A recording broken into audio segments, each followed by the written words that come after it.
नेपाल एक हिमाली मुलुक हो, राइट? विश्वको सबैभन्दा ठुलो हिमाल सगरमाथा पनि नेपालमै छ।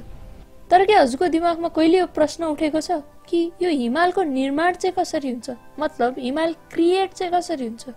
मेरोमा उठ्यो। सो अब प्रश्न उठ्यो त उत्तर खोज्नै पर्यो। आउनुहोस् बुझौँ। वेल, सुन्दा अचम्म नलाग्ला त्यही पनि भनिदिन्छु। यी हिमालहरू जुन आज हामी देख्न सक्छौँ त्यो एकैचोटि फर्म भएको भने अवश्य होइन। हिमालको निर्माण हुन करोडौं वर्ष लाग्छ।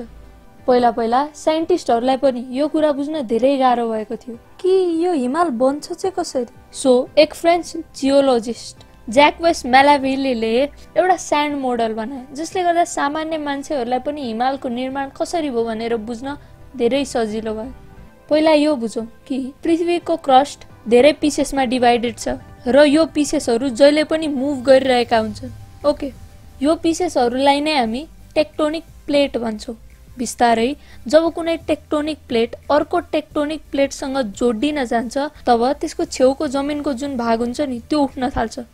वेल, यो कुरालाई हामी ज्याक्वेस मेलाभिलीकै एक्सपेरिमेन्टबाट बुझ्न खोजौँ।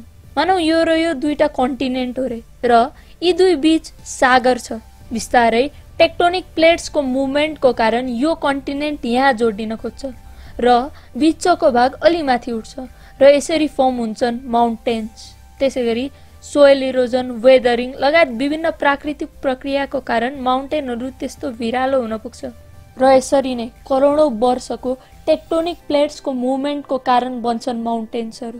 सगरमाथाकै कुरा गर्दा झन्डै झन्डै 5 करोड वर्ष अगाडि जब इन्डियन प्लेट युरेसियन प्लेटसँग ठोकियो त्यसकै कारण हिमालयन रेन्ज फर्म भयो।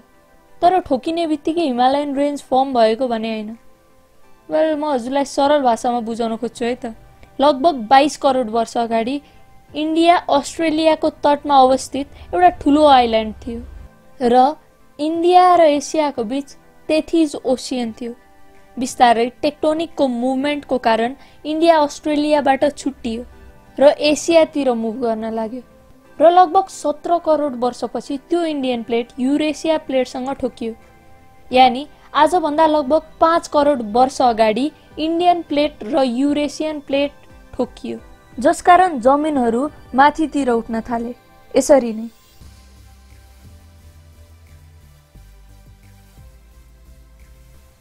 वेल, जब दुई कन्टिनेन्ट ठोक्किन्छ तब जुन कन्टिनेन्टको डेन्सिटी बढी हुन्छ त्यो मुनितिर जान्छ र जसको थोरै हुन्छ त्यो माथितिर उठ्छ।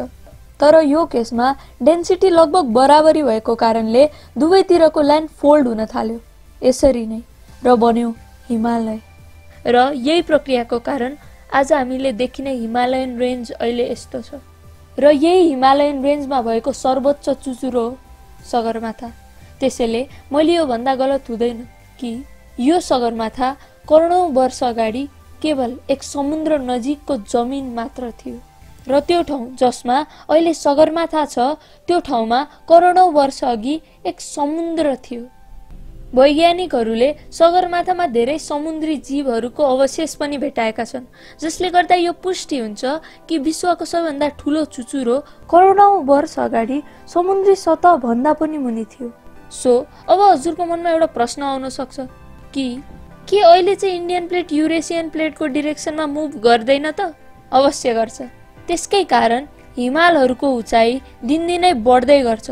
सगरमाथाकै कुरा गर्ने हो भने यसको हाइट 1 वर्षमा लगभग 2 सेन्टिमिटर जति बढ्छ। And that's it. सो आजको भिडियोको लागि यति नै।